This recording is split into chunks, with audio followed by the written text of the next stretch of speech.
Good morning YouTube and welcome to this episode of the Gunman Raw. So today we've got a mask and paint video on this little black Honda Civic.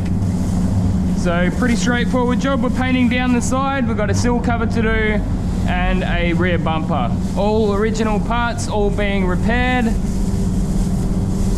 Obviously the prep work's been done, the edge masking's been done. I've already matched the colour and we're in here just bagging it up with a bit of plastic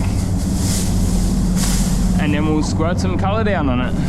So what I might do is try to fit the whole base coat, clear coat and masking into one video, and to do that we might even just cut the footage out of the bumper and the sill cover. So we'll just be focusing on the body of the car, and we might as well do that door as well.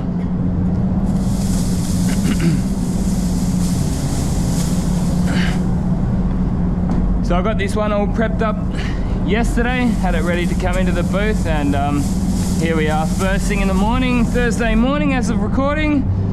I know lots of you guys have been enjoying the daily vids, so I just thought I would do a video on this one here. Then after this I've got a little spot repair to do. My boss just came in and told me that. And then I've got a blue Nissan Juke out there.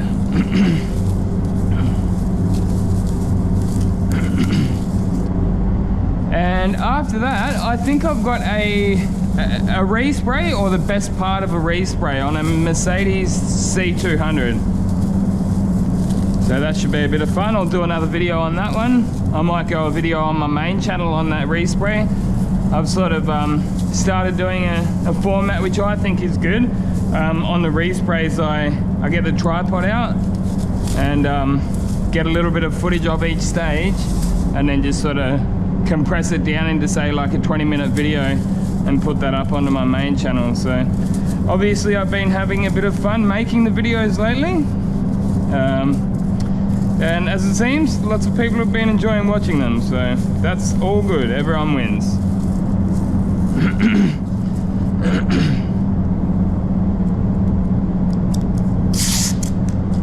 Another quick mention, I have mentioned it in a previous video, but you may have missed it. But I've actually been sort of uploading some more content onto the alternate video hosting sites like BitChute and Rumble, and from now on there will be a link to my BitChute and Rumble channels in the description of all of my videos. So if you want to go and follow me on some of those alternate video hosting sites, be sure to check the link in the description. Yeah, I think a lot of creators are kind of getting over YouTube as a platform. Like, this is a classic example, right? So I follow a podcast called The Podcast of the Lotus Eaters. They do some really good content over there. I like their opinions. I think they've got good takes, and they do it in like a very calm British way, you know what I mean? Like, they're not crass and over the top. They're just yeah, they like and they seem to be pretty well thought out takes on news topics, pretty much. But yeah, there's usually two of them sitting there. Anyway, my point being, I saw one of their videos pop up yesterday, right? And I wanted to watch it, but then the news feed refreshed. So I thought, okay, well, I'll just type the exact title of the video into a YouTube search, and it did not show up at all. It's like, wow, man. Everything that showed up was from mainstream media. It was like CNN, ABC, and MSNBC. There was nothing, even though I typed the exact search term in from the like the exact title of the video. You know, a couple of years ago that would have came up. So basically my point is that YouTube have abandoned what made them what they are, if you know what I mean. It's independent content creators which made them what they are. And I mean, I've been kind of following it, so I think what ended up happening is, like, some of these mainstream old school, you know, media sources, like, you know, like Wall Street Journal, all that kind of stuff, they've done some big time hit pieces on YouTube trying to make out as if you know, we're all like a bunch of nut jobs on here. So that's basically scared YouTube into like working with them, and they've done big deals with these you know, media news giants. But yeah, I hope you understood that. But yeah, basically, the other side of it is like, so they don't look after us very well. They, you know, they push our search results down to the bottom. So the fact that we can get any kind of traction off these sites is actually pretty impressive, especially the people that do political stuff, which I don't even do. So, you know, I would imagine they should. My channel probably shouldn't be affected by that kind of thing. That you know, the podcast the Lotus Ed is affected by. But on the other hand, like, you never know when they're going to delete your channel. When you know, like, it happens to people, and I mean, it's happened to me on Facebook. Like, my Facebook page is gone, like, no warning.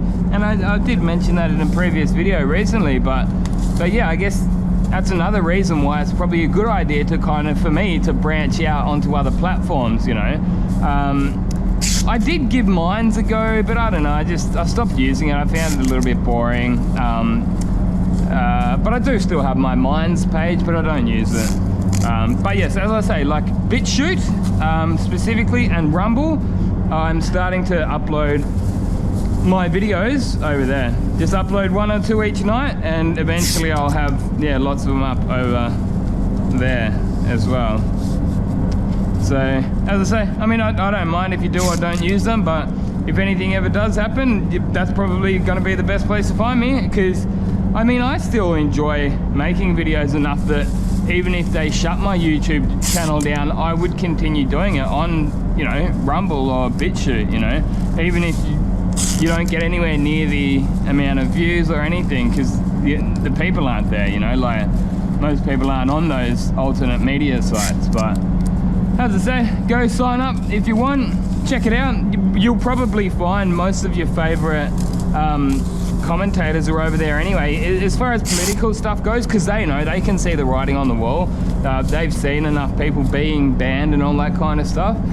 But anyway, I might actually flick that cam off just so that we can fit this all into one video, and I'll see you guys here when we're ready to prep sol it down. Rightio guys, so I ended up giving it all the prep sol, so I wiped it all down with wax and grease remover or prep sol.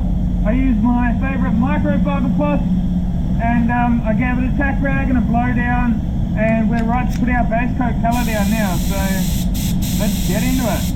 25 PSI, full fluid, that's full fluid, and there was a couple of little chips here, you see, so I did sort of, I might actually turn the pressure down today then, because there's a little bit here where you got the colour that meets up to the bumper. So yeah, that should about do them. I'll make sure it's covered on the second coat, but that should be right. It's actually a pretty damn cool colour, this one. It's sort of like got copper pearl in it. It's got violet pearl in there too. It sort of looks like a bit of a Coca-Cola browny red type colour. I don't know, it looks really cool in the sun, or with the light on it. A little scuff up there. I actually did have to do a few little fix-ups on the repairs. This quarter panel wasn't too bad, but the door wasn't awesome, I guess we'll say that. That's pretty much covered on the first coat, which is part of the reason I didn't bother using any wet on wet, because I knew that it would cover well. But yeah, you can see here and here I did a couple of repairs.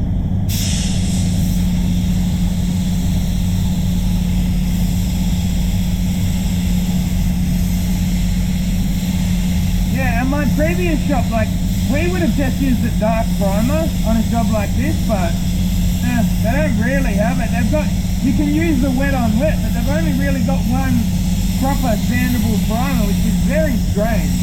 It's like, hey PPG, the year is 2021. Get yourself a bloody black primer. Anyway, I'll flick the cam off. We'll just be focusing on the car. Rightio guys, time for our second coat. I gave that a dry down in between coats and just do the usual half a turn, 5 psi, and off we go. And just this second coat, not quite as heavy as the first coat, because we've already got most of our coverage.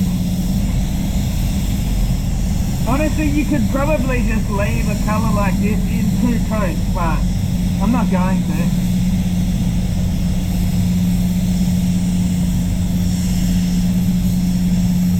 Because the black's covered pretty well, and you don't have the mottle issue which you will with like the silvers and those kind of colours.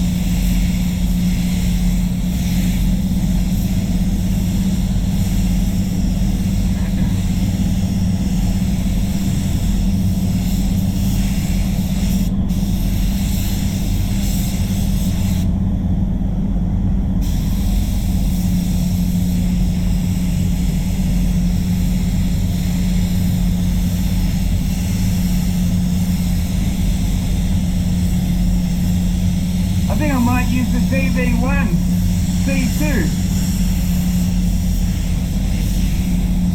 for clear on this job. Alright, same thing on the last coat, a base coat, half a turn in, drop the pressure by 5 psi and keep on moving, baby.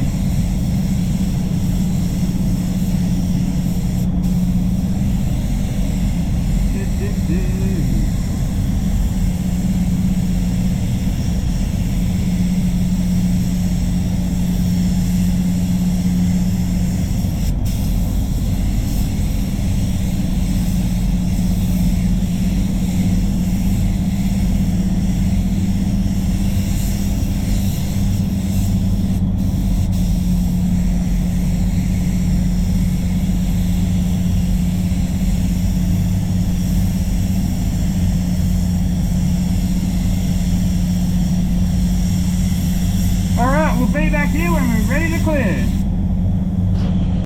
Rightio guys, ready to clear this job up. I'm actually just going to give the blends a quick tack rag.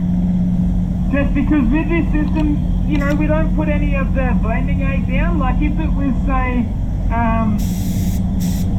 like standard blue where you put that base coat blender down, then you probably wouldn't need to tack rag your base coat, but as I say, I'm just tack ragging just the blend areas because sometimes you can get a bit of sand piling. It actually doesn't look too bad to be honest. And I'm blending this bumper. I put colour over most of the bumper as you can see, but if we got a blend, I'll use it. But you see, like some people when I use the SATA, they're like, oh, why don't you just like lower the pressure down here? Because the next, I go and put the next, like that is flat out, right?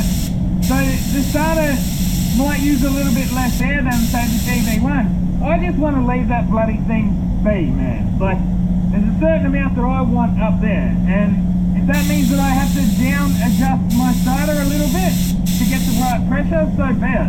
But yeah, just another reason those bloody SATAs are annoying, man. I actually reckon this gun's better.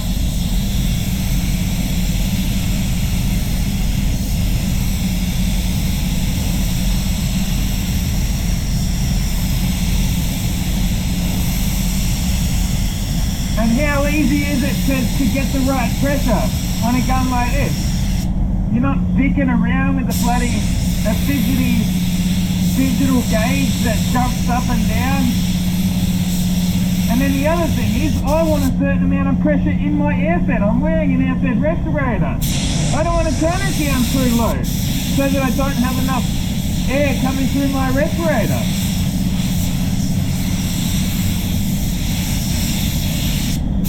I want 60 psi at the wall.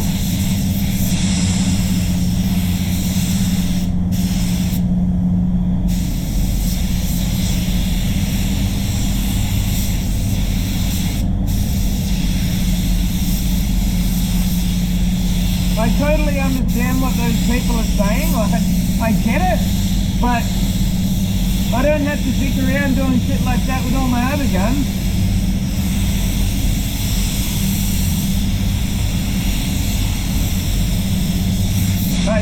2CAT, man, pumps it on, like the TE20. Yeah, and this is even with a 1.2 fluid tip on it. Honestly, for most jobs, I reckon this is probably enough. I do have a 1.3 coming in, so I can trial it and see what I think of it. The 1.3 might be more suited for like resprays and stuff like that,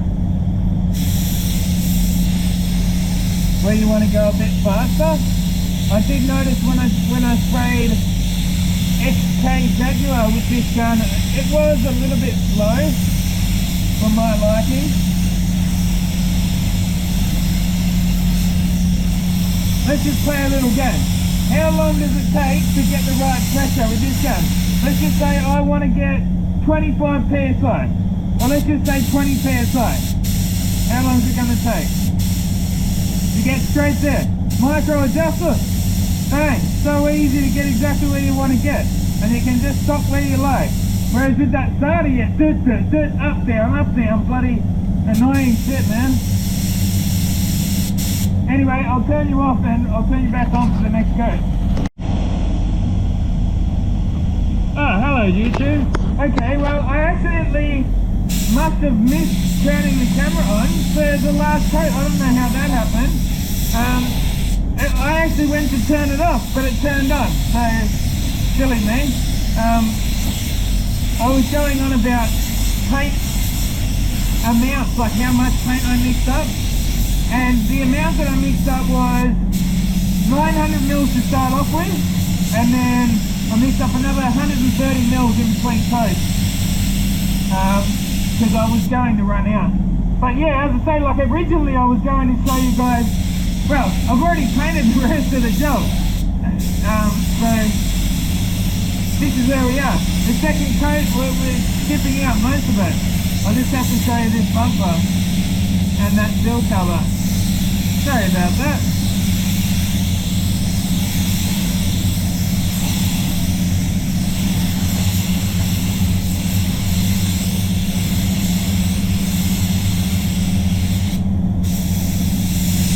We're going to be pretty much spot on with the mixing. We're not going to have much left over, which is good.